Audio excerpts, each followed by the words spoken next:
அனைவருக்கும் வணக்கம். இந்த வீடியோ பதிவில நாம பார்க்க இருப்பது கோஆப்பரேட்டிவ் பேங்கிங் எக்ஸாமோட ஓல்டு கொஸ்டின் ஆன்சர். அதுலேருந்து ஒரு 20 கொஸ்டின்ஸ பார்க்க போறோம்.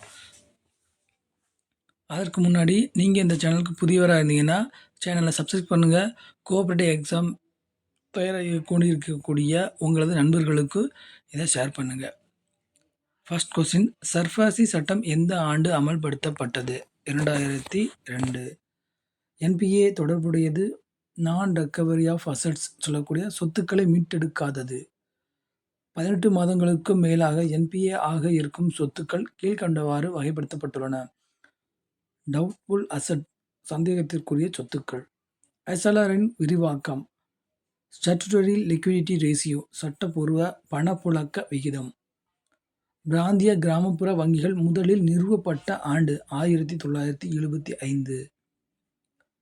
தென் பின்வருவனவற்றுள் எது பணவீக்கத்தின் வகை அல்ல? இன்ஃப்ளேஷன் டேக்ஸ் சொல்லக்கூடிய பணவீக்க வரி. பின்வருவனவற்றுள் எது முதன்மையான பொருளாதார அல்ல? உற்பத்தி, அது மேனுஃபேக்சரிங். ரிசர்வ் வங்கி நிறுவப்பட்ட ஆண்டு 1935. பிராந்திய கிராமப்புற வங்கியில் மாநில அரசாங்கத்தில் செலுத்தப்படும் பங்கு மூலதன சதவிகிதம் 15%. நபார்டு வங்கி கீழ்காணும் குழுவின் பரிந்துரையின் பேரில் நிறுவப்பட்டது. பி. சிவராமன் குழு.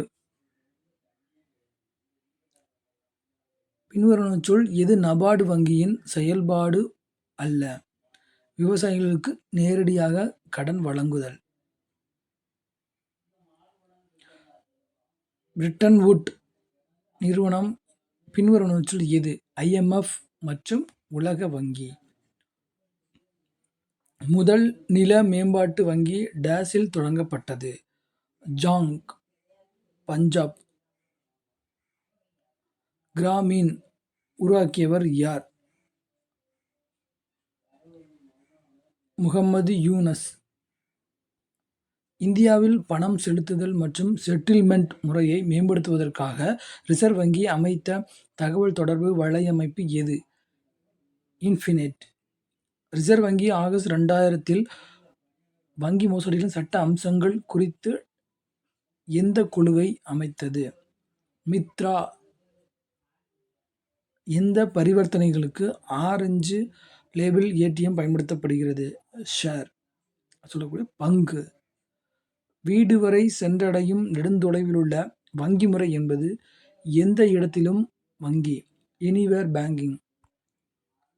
காசோலையின் மின்னணு படத்தை அனுப்புவது செக்யூர் ட்ரான்கேஷன் அப்படின்னு சொல்லக்கூடிய காசோலை துண்டித்தல்.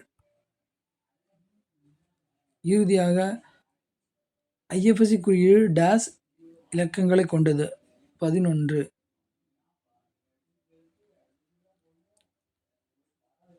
அனைவரும் மீண்டும் மற்றொரு வீடியோவில் சந்திப்போம். நன்றி, வணக்கம்.